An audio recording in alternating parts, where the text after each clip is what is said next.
ఆగండి, ఇప్పుడు మీకు భారతదేశంలోనే అత్యంత ప్రమాదకరమైన వ్యాధి గురించి తెలుసుకుందాము. ఇది ఇప్పటికే మీలో తెలియకుండా ఎంతో మందిలో కలిగి ఉంటారు. అదే మెటబాలిక్ సిండ్రోమ్. మెటబాలిక్ సిండ్రోమ్ అంటే ముఖ్యంగా ఒబెసిటీ మరియు బ్లడ్ ప్రెషర్ మరియు డయాబెటిక్ మరియు అధిక బ్యాడ్ కొలెస్ట్రాల్ అంటే ట్రైగ్లిజరైడ్స్ 150 కంటే ఎక్కువ ఉండడము, మంచి కొలెస్ట్రాల్ అంటే హెచ్డిఎల్ కొలెస్ట్రాల్ 50 కంటే తక్కువగా ఉండడం. వీటిలో ఏవైనా మూడింటిని మీరు కలిగి ఉంటే మీరు మెటబాలిక్ సిండ్రోమ్తో బాధపడుతున్నట్లే.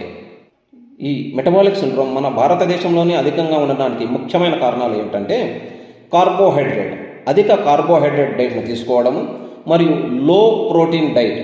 అంటే 1 కేజీ బాడీ వెయిట్కు 1 గ్రామ్ ప్రోటీన్ను కంపల్సరీ ప్రతిరోజు తీసుకోవాల్సి ఉంటుంది.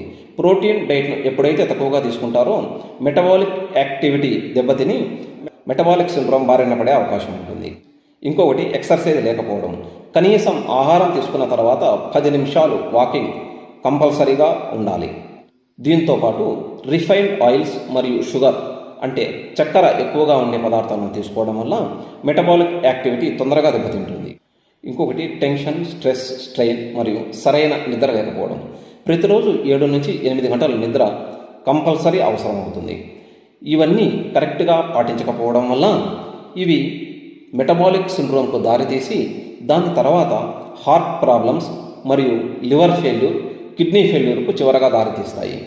దీనిని ముందుగానే చెక్ చేసుకోవాలంటే మీరు ఫాస్టింగ్ బ్లడ్ షుగర్ను మరియు హోమా ఐఆర్ మరియు HbA1c, లిపిడ్ ప్రొఫైల్ మరియు vitamin B12 and D3, liver function test, ultrasonography of abdomen చేసుకోవడం వల్ల ముందుగానే ఈ మెటబాలిక్ సిండ్రోమ్ను కనుగొనవచ్చును.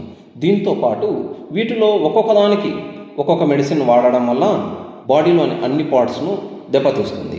దీనికి అలా కాకుండా హోమియోపతిలో కాన్స్టిట్యూషనల్ సిమిలిమం అనే పద్ధతి ద్వారా మెడిసిన్ను సెలెక్ట్ చేసి వాడినట్లయితే ఈ మెటబాలిక్ సిండ్రోమ్ను పూర్తిగా నివారించవచ్చు.